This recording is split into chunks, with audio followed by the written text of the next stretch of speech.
The personal acquaintance to a one-time private secretary of John A. MacDonald at the time the BNA was being enacted. Through this source, I have become acquainted with much information concerning the history of the BNA Act, which is not to be found in any textbooks.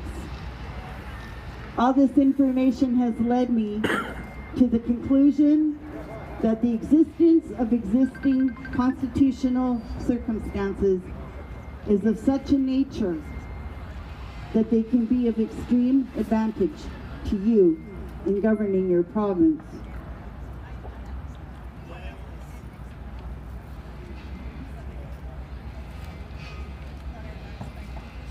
So far as separation is concerned, rather than it being necessary to seek separation through a referendum, the province of Quebec is already completely constitutionally separated from the rest of Canada, and this is equally true of every other province in Canada, and has been since December 11, 1931, through the Statute of Westminster.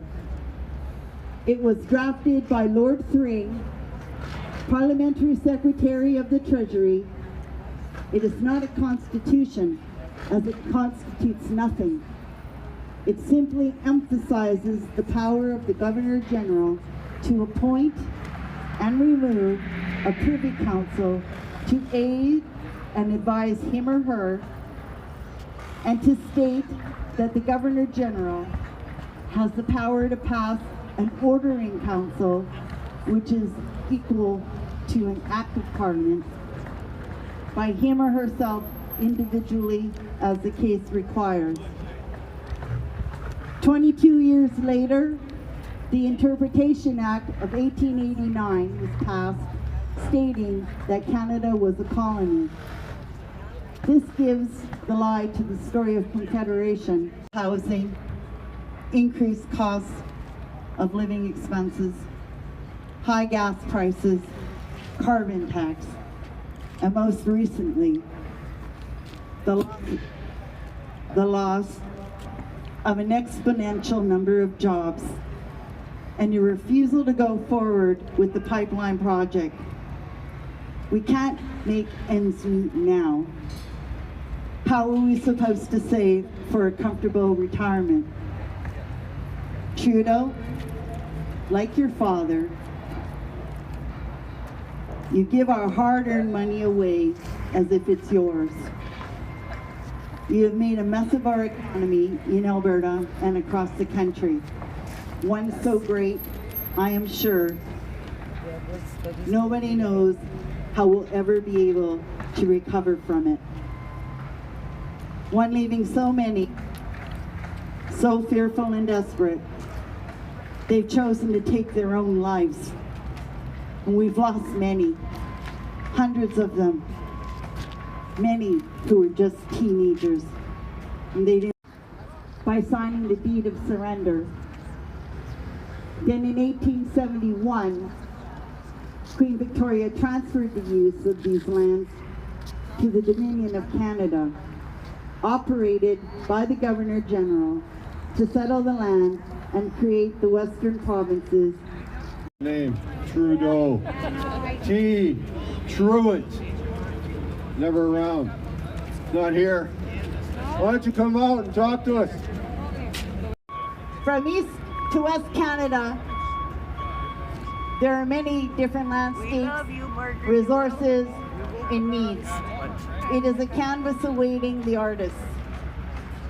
It is my belief that the people within this great country are the many colors, textures, and tones that collects us from our lives and puts us on that canvas with all others to bring about one masterpiece.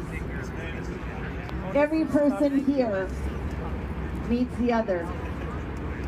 Canada will be unified, and the world will see our magnificent pride in our identity. Helpful and welcoming. Employ compassion and empathy when engaged in conversation. It is the best way to spread this message. It is the best way to help others understand or be there when they are ready to listen. Nice for all the millions We spent on are this the news game, now. Where is it?